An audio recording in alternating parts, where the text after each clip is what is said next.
All right, so I want to talk a little bit about our shooting strings here.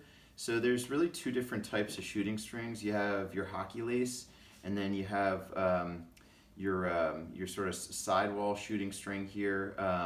I think this can be a little bit thicker here, whereas you want to typically keep your sidewall to be the thinnest possible lace that you can get.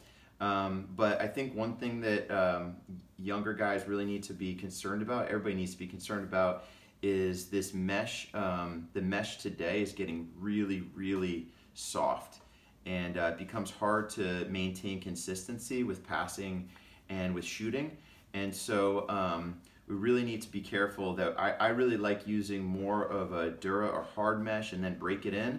I think that's much better than using some of the super soft mesh out there right now. There is some good stuff, but you got to be careful with stringing it. And your shooting strings can help keep the integrity of the pocket. So when you have these hockey laces, I really don't think that it does a ton as far as changing how the stick throws for the better. But I do think it keeps the integrity of the pocket. I do think it changes a little bit here and there how the stick throws. If you have these really tight, then your pocket's going to start catching underneath, and you really don't want that. It's going to take you too long to get the ball out. You're going to be too inconsistent with your shooting.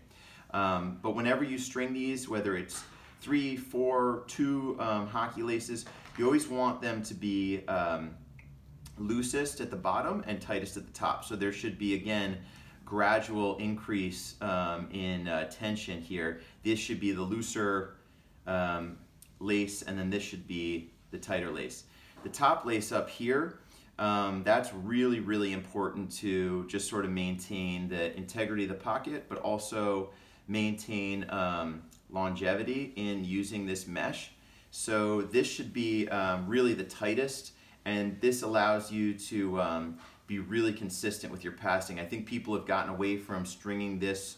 I call it hard shooting string, but people have gotten away from stringing it. I think it's really important, and I think it's really important that it's anchored to the sidewalls. This keeps your pocket consistent. It also allows the top of your pocket to stop breaking in as much. You really don't want to do a lot of this with your stick because you want this to remain taut, so there's consistency in your passing, and I think this hard shooting string allows you to do that. So again, working on that ramp and consistency with the pass, with your passing and with your shooting is really important, and these things will help you to do that.